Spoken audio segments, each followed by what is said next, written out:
नमस्कार, मैं मनीष स्वागत करता हूं आपको अपने इस यूट्यूब चैनल पे। दोस्तों, आपके आरआरबी एनटीपीसी जो कि डेट बताया गया है कि 28 दिसंबर से वो स्टार्ट होगा और आपके आरआरसी ग्रुप डी का जो एग्ज़ाम है वो आपके अप्रैल में होगा। तो आपको सबसे ज़्यादा दिक्कत कहाँ पे आएगी? करंट अफेयर्स में, क्योंकि करंट अफेयर्स इतना हो जाता है कि पता नहीं चलता है कि कहाँ पढ़ें।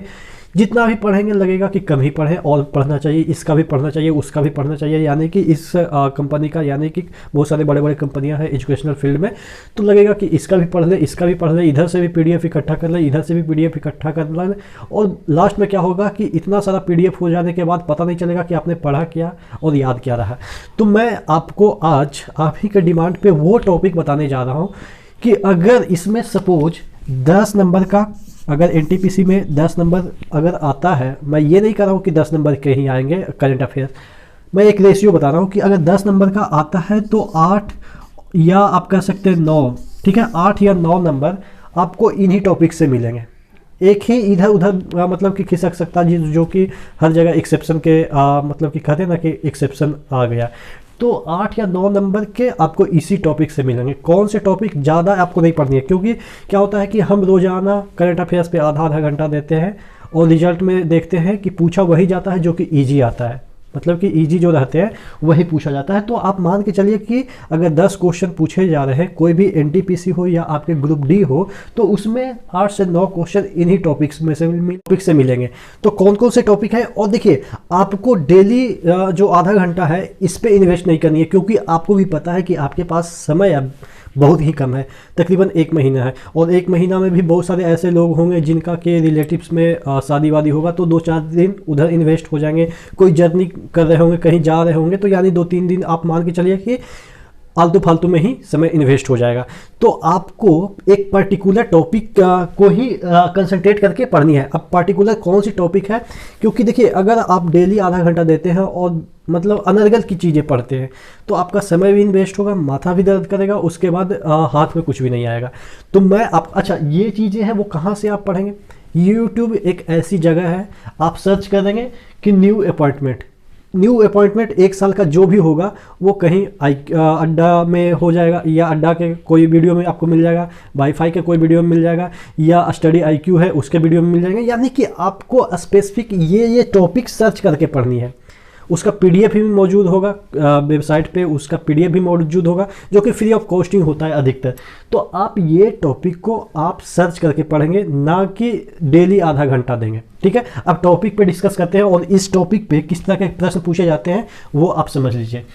सबसे पहले नवंबर से जो दिसंबर है, यानी कि अभी नवंबर जो गया वो, और पिछला दिसंबर यानी कि 2019 का दिसंबर से अभी 2020 का नवंबर तक के जितने भी करंट अफेयर्स हैं जिनको लगता है कि हम पढ़ सकते हैं वो पढ़ेंगे, ठीक है। मतलब कि ये हालांकि पढ़ना नहीं है, लेकिन कोई कहते हैं ना सर कि कहाँ से कहाँ तक पढ़ाई करें, तो 1 साल के जितने भी करंट अफेयर्स हैं वही लगभग पूछे जाते हैं, ठीक है। बात समझ में आई? जो आप पूछते हैं कि कितना दिन का करंट अफेयर्स पढ़नी चाहिए, इसलिए मैंने शुरू में लिखा है कि आप दिसंबर, जो कि 2019 का दिसंबर होगा, उससे 2020 के नवंबर तक के करंट अफेयर्स आपको पढ़नी है, ठीक है। अब पूरा नहीं पढ़नी है, कौन कौन से टॉपिक से पढ़नी है ये आपको देखनी है। भारत सरकार की योजनाएं, जो देखिए भारत सरकार की बहुत सारी योजनाएं हैं, ठीक है। तो जो योजनाएं भारत सरकार की फेमस है उसको पढ़नी है। हालांकि भारत सरकार रोजाना कुछ ना कुछ योजना निकालते रहती है जिसमें कि आपको लगे कि हाँ ये टॉपिक काफ़ी इम्पोर्टेंट है। जैसे आपके जो हाईटेक सिटी की बात करें, ठीक है, यानी कि स्मार्ट सिटी की बात करें, बेटी बचाओ बेटी पढ़ाओ योजना है, तो इस तरह की योजनाएं हैं ना, उसको पढ़नी है, ठीक है, ये पढ़नी है, ठीक है, योजनाएं भारत सरकार की। इसमें जो स्टेट्स गवर्नमेंट की जो योजनाएं हैं उसको नहीं भी पढ़ेंगे तो काम चल जाएगा, आपको सिर्फ भारत सरकार की योजनाएं पढ़नी है, ठीक है। राष्ट्रीय पुरस्कार स्पोर्ट्स में, शिक्षा में, कला संस्कृति में और साहित्य में जो राष्ट्रीय पुरस्कार दिए जाते हैं, जैसे होता ना कि फलाना फिल्म को राष्ट्रीय पुरस्कार मिला, फलाना आदमी को जैसे कि राजीव गांधी खेल रत्न मिला, तो इस तरह के जो अवार्ड होते हैं जो कि नेशनल लेवल पे दिए जाते हैं, भारत सरकार के द्वारा दिए जाते हैं, तो वो जितने अवार्ड हो, चाहे तो वो स्पोर्ट्स के क्षेत्र में हो, शिक्षा के क्षेत्र में हो, कला संस्कृति जैसे फिल्म वगैरह हो गया, या साहित्य के क्षेत्र में, जो भारत सरकार देती है उसको याद रखनी है। और अगर कोई जैसे कि अगर हम बात करें कि पद्मश्री अवार्ड, पद्मश्री अवार्ड तो तकरीबन 20-25 को मिल जाता है, तो क्या सभी को याद करना? नहीं, उसमें जो फेमस पर्सनालिटी हैं उनको याद करना है, यानी कि अपने क्षेत्र में उत्कृष्ट उन्होंने काम किया है, जैसे कोई बैडमिंटन में उत्कृष्ट काम किया है और फेमस हो गए, ठीक है, तो उनको याद करना है, ऐसे नहीं कि सभी को याद कर लेना है। तो यानी कि जो ज़्यादा अवार्ड मिलते हैं उसमें आपको सेलेक्टिव याद करना है कि जो फेमस हो, ठीक है। तो ये वाला टॉपिक से आपको पढ़नी है। गवर्नर और सीएम, जितने भी स्टेट के गवर्नर हैं, सीएम है, और जो केंद्र शासित प्रदेश के लेफ्टिनेंट गवर्नर होते हैं और कुछ केंद्र शासित प्रदेश के प्रशासक होते हैं, उनके बारे में आपको पढ़ना है, ठीक है। और आपको फोकस ज़्यादातर किस पे देना है? जम्मू कश्मीर जो कि नया गठन हुआ है, जम्मू कश्मीर एंड लद्दाख, उस केंद्र शासित प्रदेश पे जरूर फोकस करनी है, क्योंकि उससे प्रश्न पूछे जा सकते हैं, क्योंकि वो हॉट टॉपिक है, ठीक है। तो ये वाला चीज़ें आपको ध्यान रखनी है, जितने भी गवर्नर हैं, जितने भी आपके सीएम हैं, उनको याद करनी है। फिर यूनियन मिनिस्टर जो भी भारत सरकार के मंत्री हैं, राज्य मंत्री भी, चाहे तो वो मतलब कि केंद्रीय मंत्री हो, कोई भी मंत्री हो भारत सरकार के, सबको याद करना है कि उनका पोर्टफोलियो क्या है, ठीक है, वो किस विभाग से रिलेट करते हैं, ठीक है। New appointment in different institute and ambassador, कहने का मतलब ये है कि जो भी, जैसे कि नीति आयोग के उपाध्यक्ष होते हैं, अगर कोई नया अपॉइंटमेंट हुआ है, कोई भी इंस्टीट्यूशन की बात करें, ये तो नीति आयोग हुआ, वैसे वैसे बहुत सारे इंडिया में इंस्टीट्यूशन है, तो उसमें कौन, जैसे कि अगर हम बात करें कि यूपीएससी एक आयोग है, तो उसका हेड की सपोज नियुक्ति हुई, तो किन की नियुक्ति हुई, कितने वर्ष के लिए होती है, तो ये सब चीज़ें पूछी जाएगी, ठीक है।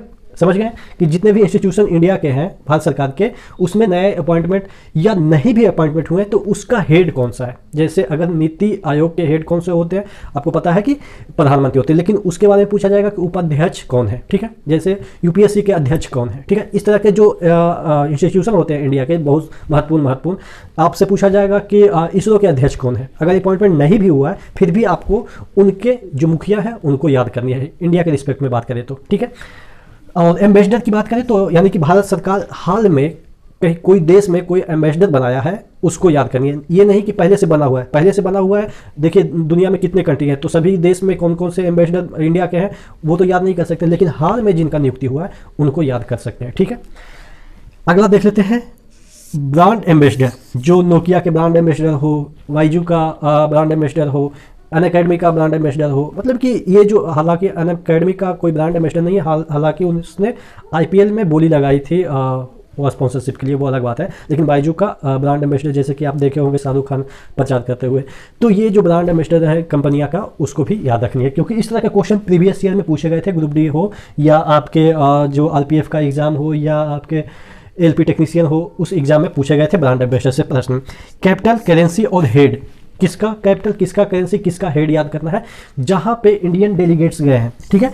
इंडियन डेलीगेट्स यानी कि कोई प्रधानमंत्री इंडिया का गया हो, या वर्तमान की कोई, मतलब कि मोदी जी या कोविंद जी गए हो, यानी कि डिफरेंट कंट्री में ट्रेवल करते रहते हैं ना, कि फलाना देश जा रहे हैं, फलाना देश जा रहे हैं, या जयशंकर जो है वो गए हों, या कोई भी, मतलब कि इंडिया के जो नेता कोई इंडिया को रिप्रेजेंट कर रहे हो किसी देश में जाके, तो उस देश के कैपिटल, करेंसी और वहाँ के हेड, प्लस वहाँ उन्होंने क्या किया, यानी कि कोई कॉन्ट्रैक्ट साइन किया होगा, कोई समझौता किया होगा, तो वो चीज़ें आपको ध्यान रखनी है, ठीक है। तो ये चीज़ें आप समझ गए कि उस पर्टिकुलर देश के करेंसी, हेड और ये सब चीज़ें याद करनी है। Winner in sports, individual level पे भी और टीम लेवल पे भी, जैसे आईपीएल किसने जीता, ठीक है, और अगर कोई फुटबॉल फेमस कोई इवेंट हो रहा है वर्ल्ड लेवल पे, तो वो भी आपको याद रखनी है, या कोई हॉकी में कोई वर्ल्ड लेवल पे कोई इवेंट हो रही है, तो उसको किसने जीता, ये टीम वाला हो गया। कोई बैडमिंटन में या टेबल टेनिस वगैरह, या टेनिस में जैसे कि होता है विंबलडन वगैरह, ये सब होता है, तो उसमें कौन जीते, वो सब आपको ध्यान रखनी है, ठीक है। अगला देख लेते हैं national cinema Oscar Nobel prize, ये सब चीज़ें तो आपको ध्यान में रहेगी, क्योंकि ये सब चीज़ें काफ़ी फेमस है, हॉट टॉपिक है। नेशनल सिनेमा में जैसे कि आपका बहुत सारे नेशनल सिनेमा में भी बहुत सारे अवार्ड दिए जाते हैं, फिल्म फेयर वगैरह, तो इसमें आपको पूछा जाएगा कि फिल्म फेयर अवार्ड किसको मिला, तो ये इस तरह से क्वेश्चन आपके पूछे जाते हैं, ठीक है।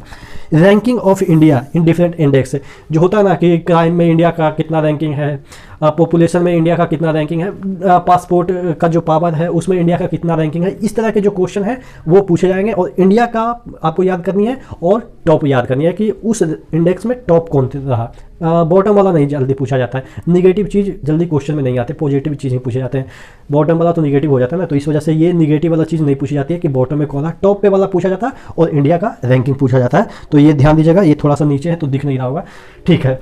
मीटिंग यानी कि जिसको हम सबमिट करते हैं, ठीक है, या सबमिट आप कर सकते हैं कि शिखर वार्ता जिसको हम कर सकते हैं, ठीक है, शिखर सम्मेलन।